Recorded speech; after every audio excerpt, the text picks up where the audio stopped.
प्यारे बच्चों, जय हिंद। इसके पहले हमने आपको पढ़ाया था कि मैटर के बारे में, मैटर का इंट्रोडक्शन दिया था कि मैटर क्या है, और हमने ये भी बताया था कि रियल लाइफ वाला मैटर अलग होता है भैया, और साइंस वाला मैटर अलग होता है। आपको पढ़ना कौन सा मैटर है? साइंस वाला मैटर पढ़ना है। रियल लाइफ वाले मैटर में तो आप महारथी ही हैं। तो अब देखिए, आज हम मैटर को थोड़ा आगे बढ़ाते हैं। तो उस समय हमने आपको बता दिया था कि मैटर के पास दो चीज़ें होती हैं, कि स्पेस, दूसरा मास। तो आज इसको हम ढंग से इसका बढ़िया डिफिनेशन आपके सामने प्रस्तुत कर रहे हैं। देखिए, मैटर क्या होता है? एनीथिंग व्हिच हैज मास, जिसके पास क्या होता? मास, मतलब जिसके पास भैया वजन होता है कुछ ना कुछ। एंड ऑक्यूपाइज, और घेरता है क्या? स्पेस घेरता है, उसी को क्या बोलते हैं? मैटर। ये सब कॉपी में आपको ऐसे ही लिख लेना है, समझ रहे हैं? अब देखिए, मैटर का डिफिनेशन सब बच्चों को समझ में आ गया होगा, उस दिन भी हमने समझाया था। अब देखिए, एग्जाम्पल भी उस दिन हमने ढेर सारा आपको बताया था, कुछ एग्जाम्पल उसमें से उठा लेते हैं। आप सांस लेते हैं तो वो भी क्या है? मैटर है, क्योंकि उसमें गैसें अंदर जाती हैं।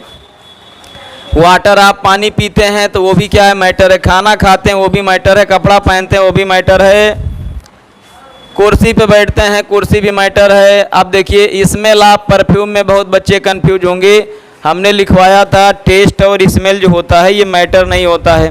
देखिए, जो टेस्ट और स्मेल की प्रॉपर्टी है वो मैटर नहीं है। बाकी स्मेल अगर जैसे कहीं से आ रही है तो स्मेल, जो खुशबू आ रही है कहीं से, तो उसका पार्टिकल गैसियस फॉर्म में हमारे नाक में पहुंच रहा है। तो खुशबू जिस वजह से आ रही है वो मैटर है, खुशबू मैटर नहीं भैया। स्मेल मैटर नहीं है, ध्यान दीजिएगा हमारी बात को। स्मेल मैटर नहीं है, वो तो एक जो अपने 5 ज्ञानेंद्रियां हैं उसमें से एक का काम है। स्मेल नाक का काम है सूंघना या गंध। गंध मैटर नहीं है, लेकिन गंध जिस वजह से प्रोड्यूस हो रही है दैट इज मैटर। अब देखिए, तो स्मेल, आप परफ्यूम क्या है? मैटर है। इसको मैटर की कैटेगरी में रखेंगे, क्योंकि परफ्यूम के जो गैसियस पार्टिकल हैं वही हमारे नाक तक पहुंचते हैं और खुशबू फैलाते हैं। अब बहुत इंपॉर्टेंट टॉपिक बच्चों पढ़ाने जा रहे हैं, जिसका नाम है कैरेक्टरिस्टिक्स ऑफ मैटर। अभी तक हमने आपको जो पढ़ाया था उसमें से एनसीईआरटी में एक क्वेश्चन पूछा गया था, वो हमने आपको बताया था। अब आगे का क्वेश्चन आप तब सॉल्व कर पाएंगे जब इसको ढंग से आप समझे रहेंगे। तो अगला टॉपिक है भैया कैरेक्टरिस्टिक्स ऑफ मैटर। बहुत ही इंपॉर्टेंट टॉपिक है, ध्यान से समझिए। मैटर आप जान गए क्या होता है? स्पेस ऑक्यूपाई करता है और मास रखता है। तो भैया, मैटर जो मास रख रहा है वो कोई सिंगल यूनिट तो होगा नहीं, उसमें बहुत सारे छोटे छोटे यूनिट मिलकर बने होंगे। जैसे आपका घर बना है तो किससे बना है? ईंट से मिलकर बना है। तो वैसे ही मैटर भी किसी ना किसी चीज़ से तो मिलकर बना होगा, बताइए आप लोग। तो जिससे मिलकर बना है उसका क्या नाम है भैया? पार्टिकल कहते हैं उसको। हिंदी में क्या बोलते हैं? कण बोलते हैं। तो मैटर किससे मिलकर बना होता है? कणों से मिलकर बना होता, पार्टिकल से मिलकर बना होता। अब आप कहेंगे सर हम ऐसे नहीं मानेंगे, हमें एग्जाम्पल दीजिए। तो देखिए, बहुत बढ़िया एग्जाम्पल है। वाटर की एक बूंद, वाटर की एक बूंद में कितने पार्टिकल होते हैं? 10⁻21 पार्टिकल। अगर आप इसको काउंट करने लगेंगे तो अरबों खरबों बहुत आगे निकल जाएंगे, इतने पार्टिकल होते हैं। अरे अगर आपको याद हो तो अभी कोरोना में कहा जाता था ना कि कोरोना बहुत छोटा होता है। अब बहुत छोटा होता है और एक पेन की नोक में पता नहीं कितने लाख कोरोना रहते हैं। तो आप ऐसे आजमा लीजिए। तो एक बूंद, वाटर का एक बूंद है, इसमें इतने पार्टिकल हैं, मतलब इतने वाटर के मॉलिक्यूल हैं। ये एक्सपेरिमेंट से खोजा गया है। ये हम आपको बता रहे हैं केवल जानकारी के लिए, कि जानिए कि इतने पार्टिकल से मिलकर वाटर की एक बूंद बनी है। अब देखिए, यहाँ पे ये टॉपिक आप लोगों को समझ में आ गया कि नहीं? मैटर किससे मिलकर बना होता है? पार्टिकल से मिलकर बना होता है। अब दूसरा प्रॉपर्टी भैया देखिए, बहुत बढ़िया है, बहुत इम्पॉर्टेंट है, कि जो पार्टिकल आप देख रहे हैं कि मैटर किससे मिलकर बना होता है? पार्टिकल से मिलकर। तो वो पार्टिकल क्या होते हैं, बहुत ही स्मॉल होते हैं, वेरी स्मॉल होते हैं, बहुत छोटे पार्टिकल होते हैं। आप ध्यान से समझिए। अब हम कैसे जानेंगे कि छोटे पार्टिकल होते हैं, इसके लिए एक एक्सपेरिमेंट आपको हम बताने चल रहे हैं। आप केमिस्ट्री के लैब में ये रखा रहता है, कंसंट्रेटेड पोटेशियम पर मैग्नेट सॉल्यूशन, ये केमिस्ट्री लैब में मिलता है। तो इसको आप जो है पानी में घोल दीजिए और इसका गाढ़ा सॉल्यूशन बना लीजिए। तो जब गाढ़ा सॉल्यूशन बनाएंगे तो ये भैया कलर्ड हो जाएगा। और कौन सा कलर होगा, डीप पर्पल कलर होगा इसका। तो बताइए किस वजह से ये कलर प्रोड्यूस हो रहा है बच्चों, ये हो रहा है जो KMnO4 के पार्टिकल हैं उनकी वजह से। अब आपको बताने चल रहे हैं ये इस्तेमाल कैसे पता चलेगा। इसमें आप पानी डालते जाइए, डालते जाइए, डालते जाइए। जब पानी आप डाल देंगे तो डालते जा रहे हैं, फिर धीरे धीरे एक सिचुएशन ऐसी आएगी। अब देखिए यहाँ H2O हमने लिखा है, H2O का मतलब पानी होता है, ये इसका केमिकल फार्मूला है। तो आप इसमें पानी डालते जाएंगे, फिर ये थोड़ा सा और हल्का होता जाएगा। आप पहले डीप पर्पल था, फिर लाइट पर्पल हो जाएगा, फिर धीरे धीरे और हल्का हो जाएगा तो ये पिंक में कन्वर्ट हो जाएगा। है इसी का, गाढ़ा रहता है तो पर्पल कहलाता है, हल्का हो जाता है तो पिंक कहलाता है बच्चों। तो इसी का जो है लाइट फॉर्म है, तो पिंक हो गया और पानी डालते जा रहे हैं तो लाइट पिंक हो गया। कहने का मतलब ये है आप पानी डालते जा रहे हैं, डालते जा रहे हैं और आप कह रहे हैं सर इसमें तो कलर जा ही नहीं रहा है, कलर इसमें ये है, चाहे जितना पानी डाल दीजिए कुछ ना कुछ उसके पास कलर रहेगा। तो ऐसा क्यों है बच्चों, ऐसा इसलिए है क्योंकि जो ये पार्टिकल है KMnO4 का वो अभी भी पानी में मौजूद है, समझ रहे हैं, बहुत दूर दूर हो गया है। तो दूर दूर होने की वजह से क्या हो गया है, हल्का हो गया है, लेकिन उपस्थित जरूर है, ऐसा नहीं है कि ख़त्म हो गया है। बात समझ रहे हैं। या आप ऐसा भी कर सकते हैं, आपने सॉल्यूशन बनाया और इसमें से आप थोड़ा सा सॉल्यूशन ले लीजिए और उसमें पानी मिला दीजिए।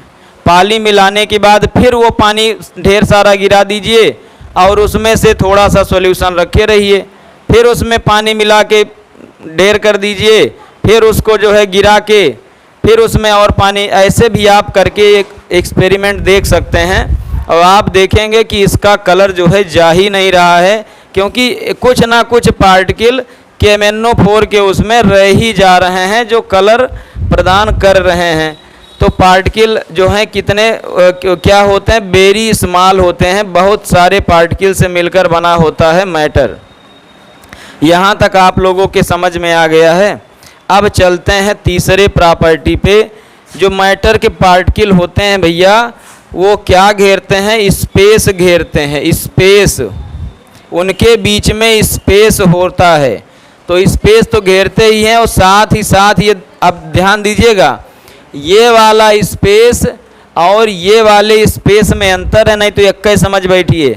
ये वाला स्पेस कह रहा है कि वो कुछ ना कुछ स्पेस घेरता है, और इसमें बताया जा रहा है कि जो पार्टिकल होते हैं मैटर के, वो पार्टिकल और पार्टिकल के बीच में स्पेस होता है। इसको क्या बोलते हैं, इंटरमॉलिक्यूलर स्पेस बोलते हैं। आप ध्यान से समझिए। अब जैसे इसको साबित करने के लिए आप एक एक्सपेरिमेंट कर सकते हैं कि आपने किसी बर्तन में पानी भर दिया और पानी का लेवल जहाँ तक था आपने यहाँ पर क्या लगा दिया, मार्क लगा दिया।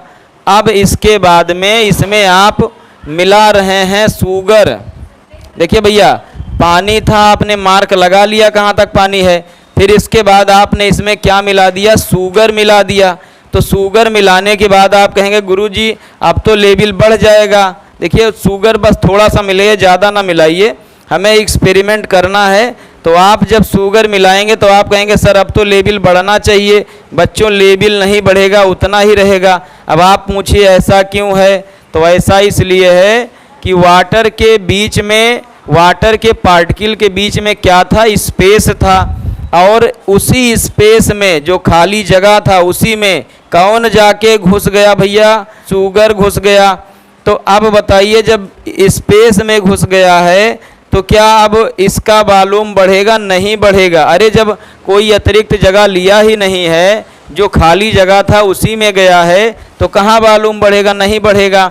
आप इसको कायदे से मिला दीजिए चम्मच वगैरह से। जब क्लियर सॉल्यूशन बन जाए तब आप देखेंगे कि इसका जो मार्क था उतना ही वाटर यहाँ पर प्रेजेंट है, लेवल बढ़ा नहीं है, लेवल उतना ही है। तो अब ये सॉल्यूशन क्लियर हो गया है। आप देख सकते हैं वाटर के मॉलिक्यूल आपको दिखाई नहीं देंगे, इसके शुगर के मॉलिक्यूल आपको दिखाई नहीं देंगे, क्योंकि ये सब उसमें जाके क्या हो गए हैं? डिजॉल्व हो गए हैं, घुल गए हैं। और कैसा मिक्सचर बना रहे हैं? Homogeneous mixture. आपने छोटे क्लास में पढ़ा होगा। तो इतनी बात आपके समझ में आई। अब भैया शुगर का सॉल्यूशन बन गया है, अब इसको आप पी लीजिए नींबू डाल के।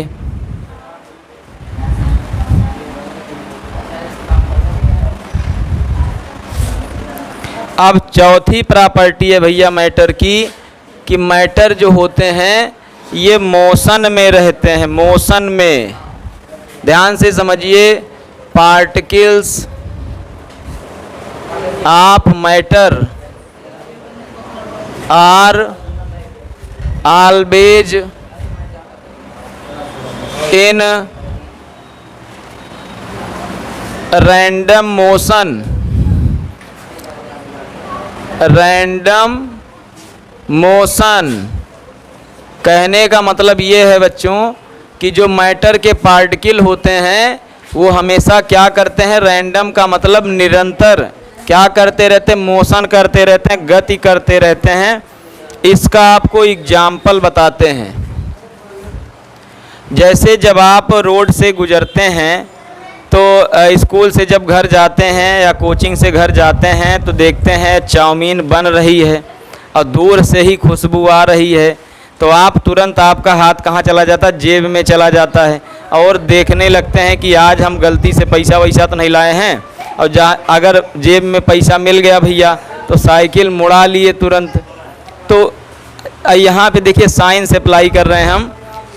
लेकिन जब घर पहुँचते हैं तो मम्मी से क्या पूछते हैं? मम्मी क्या बना है? अब वहाँ आप खुद, यहाँ तो आप जान गए कि चाउमीन बन रहा है, किससे? खुशबू से। और घर पहुँचते हैं तो मम्मी से बोलते हैं मम्मी क्या बनाई हैं? तो वहाँ पे तो आप नहीं जान पाते हैं, दाल भात की खुशबू नहीं मिल पाती है आपको, क्योंकि वो ठंडा हो गया होता है जब आप घर पहुँचते हैं। तो जब वो गर्म रहता है तब तो आप जान जाते हैं। जब संडे के दिन घर में रहते हैं तो आप नहीं पूछते मम्मी क्या बन रहा है, उस दिन आपको पता चल जाता है। क्यों पता चल जाता है? क्योंकि खाना गर्म रहता है और उसके पार्टिकल किस स्टेट में रहते हैं? गैसियस स्टेट में, और आकर आपके नाक में पहुंच जाते हैं। लेकिन जब ठंडा हो जाता है तब उसके पार्टिकल आ नहीं पाते हैं।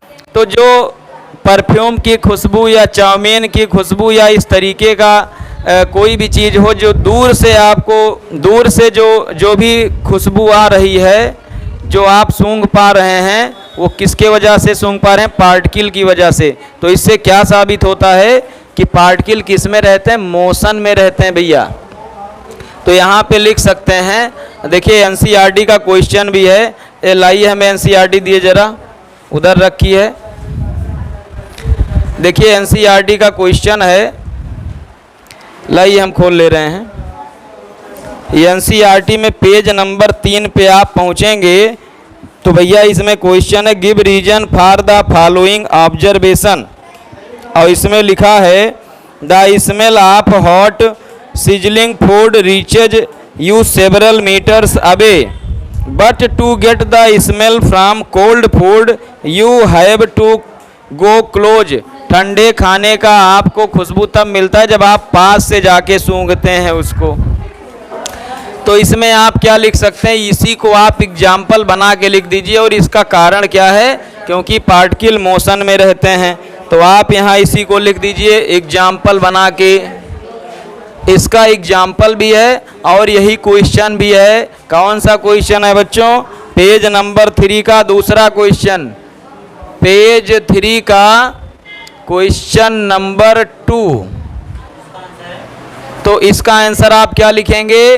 Because hot sizzling food have gaseous particle which reaches या व्हिच गो इन स्पीड, जो स्पीड में चलते हैं और कुछ दूरी तक ट्रैवल करके हमारे नाक तक पहुंच जाते हैं। लेकिन जो ठंडा खाना है उसके पार्टिकल क्या हो जाते हैं, गैसियस फॉर्म में नहीं रहते क्योंकि उनकी काइनेटिक एनर्जी कम हो जाती है। इसमें एक चीज़ और आपको जानना होगा कि आखिर क्या रीज़न है कि हॉट फूड का स्मेल हमारे नाक तक जल्दी पहुंच जाता है, दूर से पहुंच जाता है, क्योंकि गर्म रहने की वजह से टेम्परेचर बढ़ने के कारण बच्चों क्या बढ़ जाता है, काइनेटिक एनर्जी बढ़ जाती है। और काइनेटिक एनर्जी बढ़ने से इसका फार्मूला होता हाफ mv²।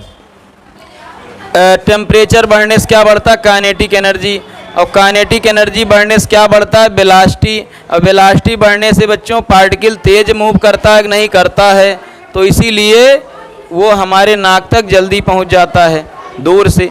तो ये टॉपिक समझ में आ गया। अब पांचवें प्रॉपर्टी पर चलते हैं, पांचवें प्रॉपर्टी पे। पांचवा प्रॉपर्टी ये है कि जो मैटर के पार्टिकल होते हैं वो अट्रैक्ट करते हैं एक दूसरे को। Particles of matter, particles of matter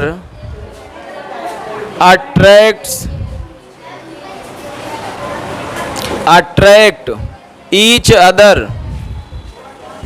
other, एक दूसरे को क्या करते हैं, खींचते हैं, अट्रैक्ट करते हैं।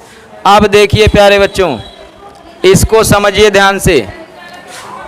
जैसे आप जानते हैं सॉलिड लिक्विड गैस का नाम आपने सुना है, सॉलिड लिक्विड गैस का नाम आपने सुना है, इसी से आपको समझा दे रहे हैं।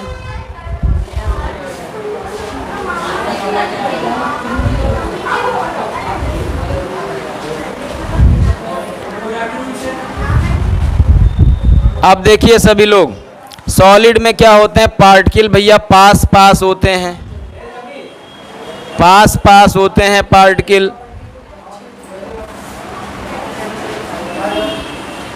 और इसमें क्या होते हैं, दूर दूर होते हैं थोड़ा। गैस में और दूर दूर होते हैं। तो अब ध्यान से समझिए। अब आप बताइए आखिर क्या रीजन है कि इसमें पार्टिकल पास पास हो गए हैं, क्योंकि इसमें फोर्स तगड़ा लग रहा है, ये ज़्यादा अट्रैक्ट कर ले रहे हैं, और इसमें फोर्स थोड़ा कमज़ोर लग रहा है तो कम अट्रैक्ट कर पा रहे हैं। तो इनके पास कुछ मूवेबिलिटी आ गई है, चलने फिरने लायक हो गए हैं, लेकिन इसमें कायदे से जकड़े हैं, चल फिर नहीं पा रहे हैं, केवल हील डोल रहे हैं। जैसे किसी को बांध दिया जाए, अब जैसे आप जान लीजिए किसी को बांध दिया जाए पेड़ से तो चल नहीं पाएगा, बस ऐसे हिले डूलेगा। तो वैसे ये भी हील डुल रहे, वाइब्रेट कर रहे हैं लेकिन चल नहीं पा रहे हैं। कब, जब ये सॉलिड में है। जब लिक्विड में हो जाएंगे तो थोड़ा बहुत मूव करेंगे। जैसे आपको बता दें, आप गाय को बांधते हैं, बैल को बांधते हैं, बैल नहीं बांधते हैं, चलिए ठीक है, गाय बांधते हैं तो गाय कुछ दूर मूव करती है कि नहीं करती है, करती है। तो वैसे समझ लीजिए ये भी कुछ दूर मूव करते हैं। अब आप कहेंगे सर गाय तो केवल जितना बड़ा रस्सी होता है उसका पगहा होता है उतना दूर तक मूव कर पाती है। तो वैसे भैया ये भी लिक्विड के सरफेस तक ही मूव कर पाते हैं, उससे बाहर नहीं जा पाते, क्योंकि इनकी काइनेटिक एनर्जी इतना ज़्यादा नहीं रहता है कि ये उड़ रहे हैं आसमान में। अब लेकिन इनके पास ये है गुण, ये गुण है इनके पास आसमान में उड़ने वाला, क्योंकि इनके पास क्या मिल गया, काइनेटिक एनर्जी। टेम्परेचर ज़्यादा हो गया है, इस स्टेट में तभी ला सकते हैं। अब जैसे ये टेम्परेचर T1 पे है, ये T2 पे है और ये T3 पे है, तो बताइए किसका टेम्परेचर ज़्यादा होगा, किसका कम होगा, T1 कम होगा, T2 और ज़्यादा होगा और T3 और ज़्यादा होगा। तो जैसे जैसे टेम्परेचर बढ़ रहा है वैसे वैसे इनके बीच जो फोर्स लग रहा है वो टूट रहा है, कमज़ोर हो रहा है। तो इनके पास थोड़ी बहुत मोशन की प्रॉपर्टी आ रही है, और इसमें बहुत टेम्परेचर दे दिए तो इनके बीच फोर्स बहुत कम हो गया और ये सब बहुत दूर चले गए। तो ये समझ पा रहे हैं। अब एक क्वेश्चन एनसीईआरटी में इसी आधार पे पूछा गया है कि पूछ रहा है कि जब गोताखोर पानी में डुबकी लगाता है भैया तो पानी को चीरते हुए तैरते हुए आगे निकल जाता है। तो पानी को जो चीर दे रहा है, पानी के बीच से गुजर जा रहा है, ऐसा क्यों है? ऐसा इसलिए है क्योंकि जो लिक्विड है, पानी है, उसके बीच पार्टिकल के बीच में जो फोर्स लग रहा है वो क्या लग रहा है? कम लग रहा है। इन सबको कौन सा फोर्स कहते हैं बच्चों? इनको कहते हैं इंटरमॉलिक्यूलर फोर्स बोलते हैं, या कोहेसिव फोर्स बोलते हैं, या वंडरवाल फोर्स बोलते हैं। तो आप हायर क्लास में पढ़ेंगे, केमिकल बॉन्ड भी पढ़ेंगे, फोर्स भी पढ़ेंगे, बहुत सारे टाइप के हैं, बहुत सारे एग्जाम्पल आपको बताया जाएगा। अभी आप केवल नाम सुन लीजिए। तो लिक्विड वाटर में जब गोताखोर जाता है तो वो चीर देता है वाटर को और आगे बढ़ता है। तो ऐसा इसलिए है क्योंकि इनके पार्टिकल के बीच में जो फोर्स लग रहा है वो उतना स्ट्रांग नहीं लग रहा है और ये आसानी से टूट सकता है। समझ पा रहे हैं? जब आप पानी में हाथ डालते हैं तो पानी के पार्टिकल बगल हो जाते हैं और आपका हाथ तली तक पहुंच जाता है। तो आप उनके पार्टिकल के बीच जो मॉलिक्यूलर फोर्स लग रहा है उसको तोड़ दे रहे हैं कि नहीं? क्यों तोड़ दे रहे हैं? क्योंकि कमज़ोर फोर्स लग रहा है। कभी आप भैया ऐसे दीवार में ऐसे जैसे पानी में आप हाथ डाल दिए तली तक पहुंच गए, वैसे दीवार पे आप ऐसे हाथ डालिए, आर पार नहीं हो पाएंगे। क्यों?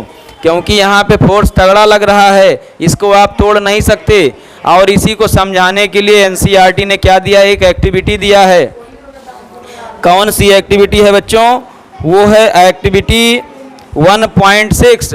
इसमें कहा जा रहा है कि कुछ बच्चे, जैसे आप स्कूल में पढ़ते हैं, गेम खेलते हैं, तो ये एक्टिविटी वहीं पर कर सकते हैं।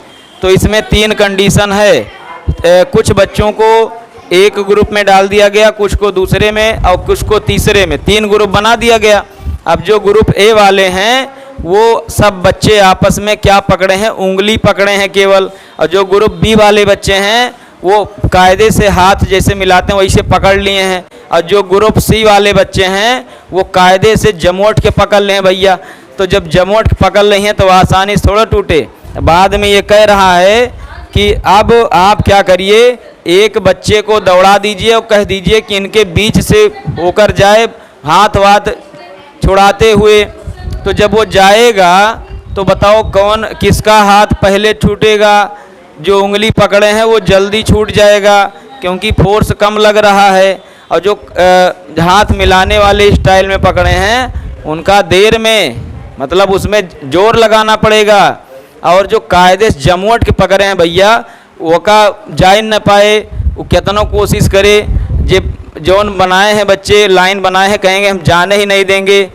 लेकिन जो उंगली पकड़े वो ऐसा नहीं कर सकते हैं कि जाने नहीं देंगे।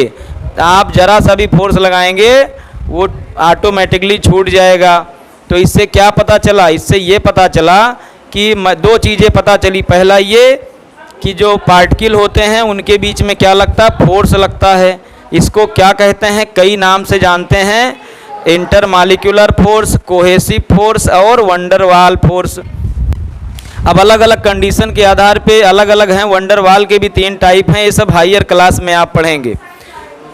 तो इसमें एक तो ये पता चला कि पार्टिकल के बीच में क्या लगता है? फोर्स लगता है। और दूसरा ये पता चला कि कुछ में कम फोर्स लगता है, कुछ में ज़्यादा फोर्स लगता है भैया। अभी हमने ऐसा ही आपको एग्जाम्पल दिया यहाँ पे, सॉलिड में ज़्यादा लगेगा, लिक्विड में और कम, गैस में और कम, एकदम सेम टाइप का जैसे ग्रुप ABC में लग रहा है। तो आप ऐसे समझ लीजिए कि सॉलिड में तगड़ा वाला फोर्स लग रहा है जो ग्रुप C वाले बच्चे बनाए हैं, और इसमें लिक्विड में जैसे ग्रुप B वाले बच्चे बनाए हैं, केवल हाथ मिलाने वाले स्टाइल में पकड़े हैं, और इसमें जिसमें उंगली केवल पकड़े हैं वो है। तो ये आसानी से टूट जा रहा है और इसके पार्टिकल दूर दूर तक मूव कर रहे हैं। तो आप लोग जो है एनसीईआरटी खोलिए बच्चों, पेज नंबर 3, क्वेश्चन नंबर 1 हमने करा दिया था कि कौन मैटर है कौन नहीं। 2 हमने आज आपको बताया, और 3 जो है a diver is able to cut through water in a swimming pool, which property of matter does this observation show? कौन सी प्रॉपर्टी इस ऑब्जर्वेशन को प्रदर्शित कर रही है? तो आप क्या लिखेंगे कि particles of matter attract each other, and in the water the particles of water attract each other and a force is applied between the particles, but this force is not too strong, therefore the diverse is able to cut this force easily and passes and go further, और आगे बढ़ता जा रहा है। तो ये समझ गए। अब जो चौथा क्वेश्चन पूछ रहा है वो कह रहा what are the characteristics of the particles of matter. तो ये क्वेश्चन देखिए, अभी हमने आपको 5 प्रॉपर्टी बताया। अगर ये क्वेश्चन भैया एग्जाम में आ गया तो यही 5 प्रॉपर्टी आपको जो भी आता रहेगा एग्जाम्पल सहित आप लिख के आ जाइएगा, बढ़िया नंबर आपको मिलेगा। तो आज के लिए इतना ही रखते हैं, बाकी इसको और भी आगे बढ़ाएंगे। तब तक के लिए बच्चों जय हिंद।